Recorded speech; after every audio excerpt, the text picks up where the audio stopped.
Miss Dương Thị Thuận lives in Park Phái Village, Minh Tâm Commune, Nguyễn Bình District, Cao Bằng Province. She has been suffering from a sore throat, headache, and runny nose for the last 2 days. Today, she's coming to a communal clinic for a checkup. Chào chị, hôm nay chị đi khám à? Vâng, chị khám bệnh. Kết quả khám của chị thế nào? Kết quả khám đau họng ạ. Chị thấy chất lượng dịch vụ của trạm y tế xã Minh Tâm thế nào? Tôi thấy dịch vụ rất tốt. Bác sĩ rất nhiệt tình và tôi rất hài lòng ạ. Hai tỉnh láng giềng Cao Bằng và Bắc Kạn nằm ở phía Bắc Việt Nam với tổng dân số là trên 800.000 người dân, trong đó có trên 90% là người dân tộc thiểu số và người nghèo sinh sống. Dự án VE027 đã can thiệp vào hai tỉnh từ năm 2009 với mục đích đó là tăng cường khả năng tiếp cận và sử dụng dịch vụ y tế tốt hơn cho người nghèo và người dân tộc thiểu số nhằm cải thiện sức khỏe cho người dân tại hai tỉnh Cao Bằng và Bắc Kạn. Với cái kết quả mong đợi của dự án đó là tác dụng lên cơ chế chính sách thông qua việc thiết lập mạng lưới vận động và xây dựng khuôn khổ thể chế. Còn đối với phía thụ hưởng thì dự án đã truyền thông cho người dân hiểu được quyền và nghĩa vụ của người tham gia bảo hiểm y tế. Thế và các hoạt động mà dự án đã triển khai, thứ nhất đó là xây dựng trạm y tế, thứ hai đó là cung cấp các trang thiết bị và thứ ba đó là đào tạo cho cán bộ y tế thôn bản và cán bộ của trạm y tế. Và dự án đã hỗ trợ công tác chuyển tuyến và quản lý xử lý rác thải. Đối với hoạt động về tài chính y tế thì dự án đã phân tích chi phí gói dịch vụ y tế cơ bản và thí điểm mô hình chi trả theo hiệu suất. Trong đó thì hoạt động về tài chính y tế là hoạt động trọng tâm mà dự án can thiệp.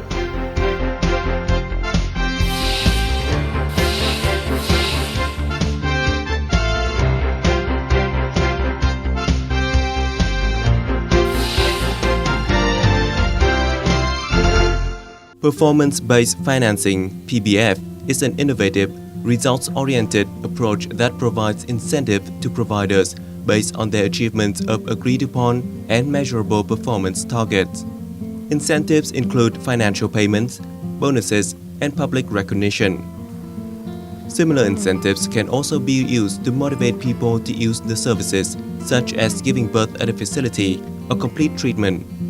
PBF requires verifiable indicators and provides incentives for meeting or exceeding the expected results.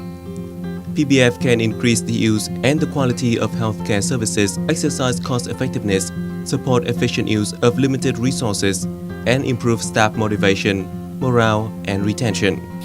Why do we need to implement a PBF model?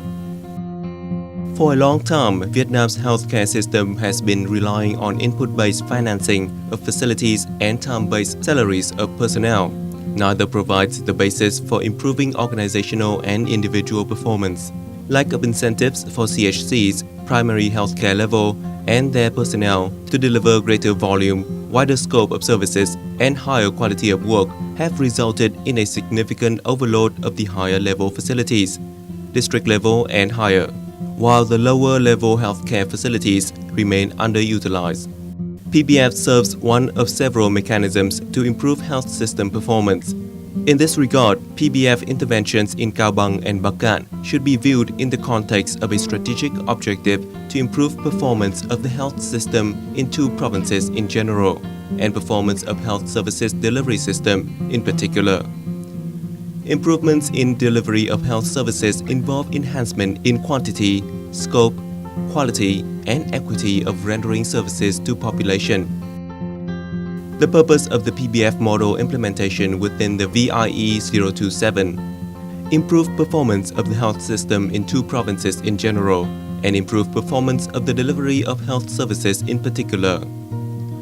Strengthen performance at the primary healthcare level (CHC) in terms of quantity, scope, quality, and equity for rendering services to population. How is PBF pilot working? Developed an operational manual (OM) in which institutional arrangements, technical and financial aspects, roles/responsibilities of all involved parties/agents were clearly defined. The operational manual was validated by Provincial Department of Health (DOH). The use of operational manual is mandatory for every PBF party/agent. PBF are provided with additional funding to current public financing of CSCs.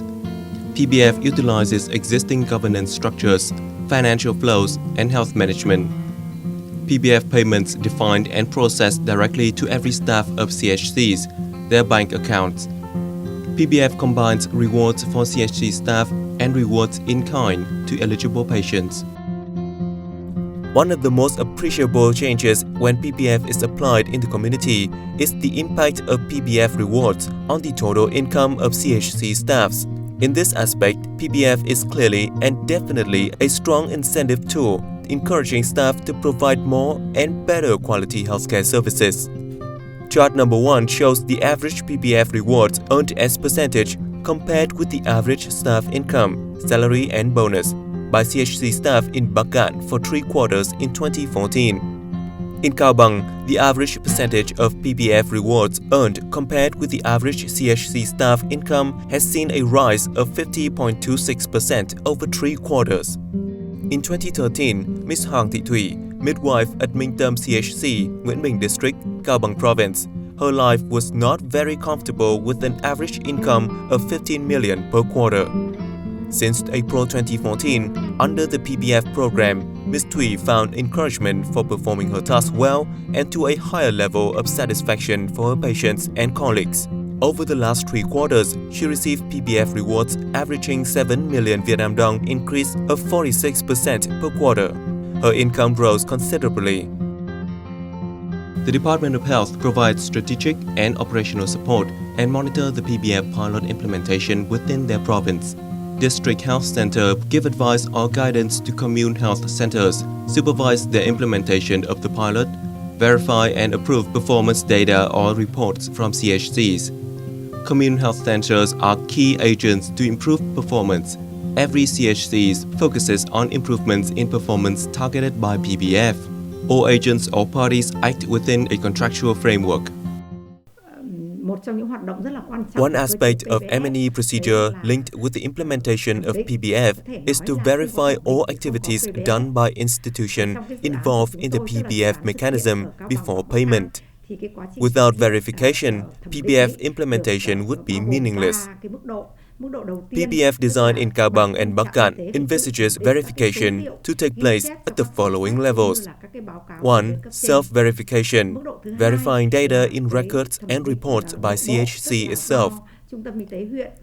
2. Internal verification by a supervising party, verifying data in records and reports of CHC by a supervising DHC/DOH. And 3. External verification by an independent party, verifying data in records and reports by a non-supervising DHC/DH. This level is expected to be done in 2015. The PBF model has been implemented in 18 CHCs of 6 districts of Cao Bằng and Bắc Cạn provinces from April 2014. And this model was extended to 18 additional CSCs from January 2015. The PBF experiment will be completed by September 2015. 4 key focus areas in 2014. Area 1. Level of service utilization. Area 2. Prenatal care. Area 3. Birth deliveries and postnatal care. Area 4. Hypertension. One of the VIE 027's targets is to encourage the utilization of healthcare services at communal level in order to relieve traffic at central and district level facilities. During the PBF pilot implementation, CHCs are encouraged to achieve an overall increase in quantity of patients by increasing the number of preventive care visits of home visit by CHC staff to patients living in remote areas, and by increasing the regular treatments for patients of CHCs. The number of patient visits per capita increased in 17 out of 18 CHCs from the first quarter to the third quarter of the pilot. PBF encourages more and more residents to go to the CHCs for healthcare services. Out of 18 CHCs, most of CHCs increased the number of preventive patient visits per capita in PBF in the third quarter 2014 compared to previous quarter. This is a huge step in the implementation of improving people's understanding of preventive methodology. While 2 years ago little attention was paid to the preventive methods, PBF is currently introducing preventive activities to a wide range of patients, adults, children, zone group of high-risk people. Khám phòng bệnh không phải là một khái niệm mới, tuy nhiên Preventive examination is not a new medical concept. However, until PBF applied in our CHC, did its content become a reality? We are instructed to prepare monitoring vouchers and ledgers, classifying and zoning group of patients. Thanks to these activities, we have diagnosed many cases to give timely and adequate curative method.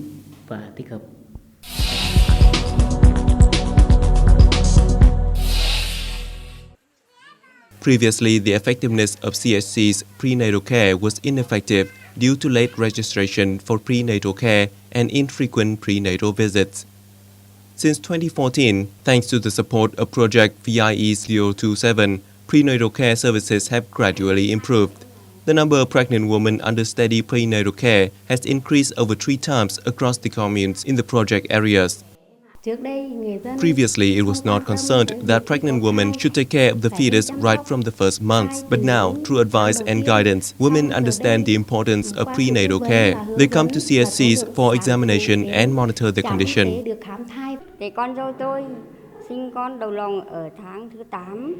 My daughter-in-law gave birth to her child at the 8th month. The baby usually cried all night, and it was very hard for my family to take care of her. When my daughter-in-law had her second child last year, she took iron, calcium, and other vitamins. The doctor said it will help the baby develop. The most important thing is that PBF has brought to the disadvantaged region a change in people's understanding. Mothers and babies should always be the top priority from the beginning.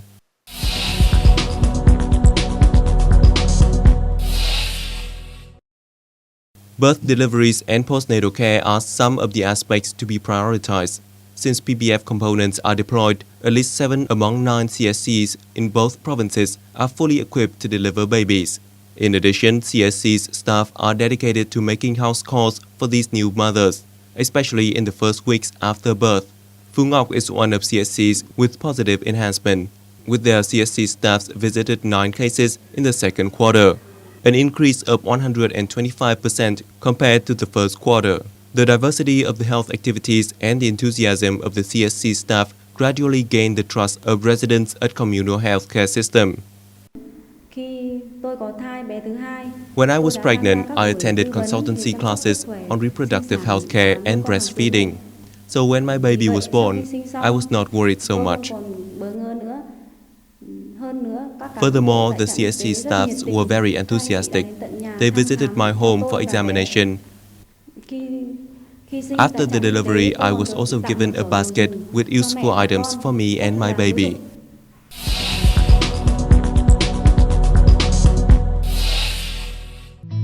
These are pictures of a conference on hypertension in a cultural house in a village. At the conference, people were explained about what hypertension is, its symptoms, and curative method. This is an aspect of PBF implementation that is included in VIE-027. The steps to detecting and managing patients with hypertension are as followed: raising awareness, screening, and monitoring. Quý 1 thực hiện PBF. In the first quarter of PBF implementation, we conducted screening for 238 people aged 25 and older. In the second quarter, we provided services for 148 people. It is expected that in the third quarter, we will continue to implement the activities for zoning, early detection of patients with hypertension to give timely treatment options. Currently, the average proportion of patients aged 40 and over admitted to CHCs for blood pressure-related issues in Cao Bằng and Bắc Cạn are over 90% and 85% respectively. Moreover, the number of patients with hypertension that require frequent monitoring reaches over 90%.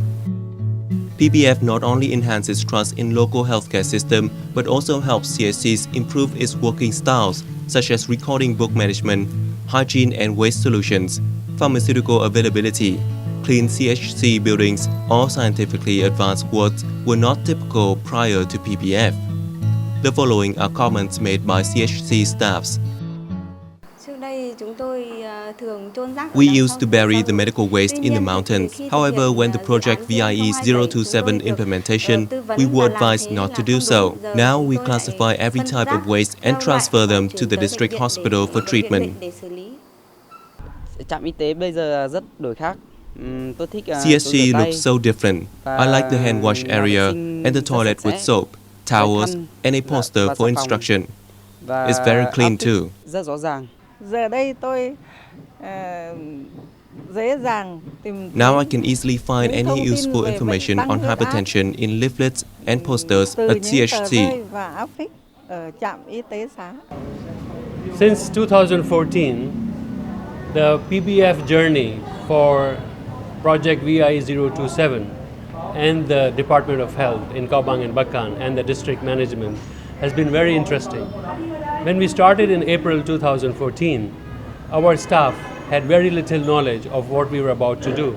But over the past 9-8 months, they have significantly improved their knowledge about performance-based financing. And that helps in implementing the pilot. The difficulties they had to overcome was their knowledge of computer, data collection, understanding of the objectives, and also various other difficulties related to the verification of the data. However, the patient at the same time was being served, and we also have seen a significant increase in patient numbers. At the last count, we were averaging at least a 7% increase across the board in all services. Patients have increased from 24,000 to 25,000 just in one quarter. So we can say that our experiment is on its way to perform well. However, there are still many areas which we need to watch out for. For example, that the staff should not slide back into old habits. So that means the constant management and supervision of the work being performed is very important. Number two, constant attention to the objectives and how the documentation is done is also very important. The areas which are significantly improved are hypertension in screening, examinations of patients, MCH, and drug management. In addition, other factors relating to the management of the CHCs have also seen great increase. For example, the waste management, hygiene in the CHC, cleanliness, all these areas have shown significant improvement. Also now we are looking at expanding this experiment from 3 CHCs per district, that means 9 per province, to 18 per province for the year 2015. For this purpose, in 2015, we have already conducted trainings at the new sites with the help of the old sites. The old sites are now assisting the new sites to come up to par and start implementing the PBF program. And we hope that during the year 2015, the PBF program will be implemented successfully and it will be a model to be replicated in the country. Together with other development partners, we have been working to ensure that there is sustainability of the PBF program in Vietnam. Vietnam is new to this type of health financing, and we have seen that the incentives and reward system works. So if it is implemented properly and continue to be monitored in a way that is designed, I think we will have a successful completion for this pilot.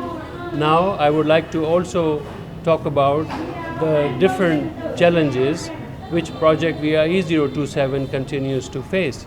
For example, the distances between the various pilot sites are quite large, so we continue to have management challenges in terms of monitoring and evaluation, and this will be also a focus of 2015.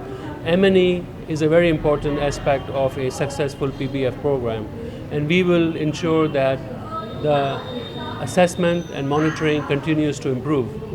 So the results are sustainable and the gains are longer lasting. Other development partners who are working in the same field, namely the World Bank and the Project VIE 027, have started to collaborate on exchanging the experiences and shared learning. In the year 2015, we also hope to have policy examples conveyed from the two provinces to the national level through a dissemination workshop and also through the cooperation of other development partners in order to aid the Ministry of Health's policy making and ensuring that PBF continues to prosper beyond the project and also incorporates into the bigger health financing picture of Vietnam.